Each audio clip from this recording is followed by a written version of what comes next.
not for the farmers, least of the all small farmers.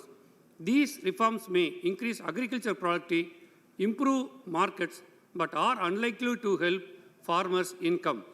At best, this may be another example in the long history of policies that work for agriculture, but definitely not for the farmers. The statutory body APMC, Agriculture Produce and Marketing Committee, a statutory body of the state government, helping the farmers to produce the agriculture commodities directly from the farmers after paying the price, so that the small and marginal farmers do not having the headache to market their produce. By abolishing APMC, you are permitting the corporate sector to enter and replace the APMC. APMC financing the farmers till the stage of sowing to market the produce, but if corporate enters the field, the farmers will be in distress to sell their produce at throwaway price without any bargaining. The contract farming ordinance provides for buyers and farmers to enter into the contract for price and committed supply, which paves the way for corporate entry. In the long run, farmers will be at the mercy of the corporate contractors without any bargaining power. Secondly, the bill silent about the minimum support price, which is essential for the survival of the farmers. Government should stipulate mandatory rules for MSP. Therefore, I oppose this bill, sir. Thank you very much. Thank you. Shri Kalyan Banerjee. Sir, thank you, sir. Speaking on the bill on the Farmers Empowerment and Protection Agreement on Price Assurance and Farm Service Bill 2020, I, on behalf of my party, strongly oppose this bill. In one sentence, one of the draconian law is going to be passed under the leadership of Prime Minister Narendra Modi, affecting 60% citizens of this country who are poor and marginal farmers. Before I go to the merit of the debate, let me tell you that today I am remembering this Nil Bidroh, which is called Indigo Revolt, by the farmers in Bengal during British rule in 1859 at Chougacha village in Krishnanagar of Bengal. Nearly lakhs of farmers were killed by the British because of protesting by the farmers to the small rates given to them nil indigo seeds, which were only to sold to some enterprises fixed by the British government.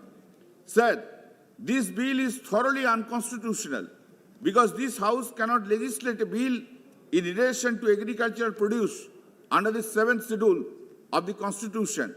Sir, under the state list of the 7th schedule, in respect of entry number 14, state is having the power to legislate law in respect of agriculture, including agricultural education and research. By this bill, the rights of the state to legislate the law in respect of agricultural fields is sought to be interfered with. In our state of West Bengal, we are having the law deals with the agriculture products, which is called as West Bengal Agriculture Produce Marketing Regulation Act 1972. The effect of the bill is this: big enterprises, middlemen will force the poor, illiterate, marginal farmers to enter into an agreement forcefully. Therefore, the effect of the agreement, contract employment employed in different provisions of the bills, will be an agreement between two unequal parties. The effect of the bill is that the weaker party, that is the poor, illiterate, and marginal farmers, will be forced to enter into an agreement upon the terms imposed by the stronger party, and these poor farmers will have no choice, or rather no meaningful choice, but to give his assent to a contract or to a sign on the dotted line in a prescribed or standard form or aspect as a set of rules as a part of a contract, however unfair and unreasonable and unconscionable clause in a contract or form. Therefore, inequality of bargaining power would be the result of great disparity in economic strength of the contracting parties. The effect of the bill is that there would be a hoarding and black marketers and profiteering of the agricultural producers by the big establishment and middlemen, and the state will have no power to control or curbing such hoarding and black marketer and profiteering, because in an indirect manner, the power of the state under Essential Commodity Act 1955 have sought to be taken away. When there will be a hoarding and black marketers and profiteering, common people will suffer because of high price of the agriculture produces. State has to remain mute spectator. The bill is nothing but another attempt to privatize the entire agricultural industry in privatization. In other way, the entire agricultural industry, starting from crops, production is going to be sold by the central government to the private parties.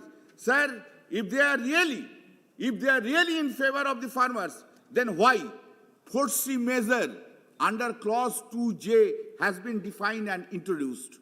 Farmers need protection of price, especially in the case of flood, drought, bad weather, earthquake, epidemic, outbreak of disease, natural calamity, inspect pests, and such other events.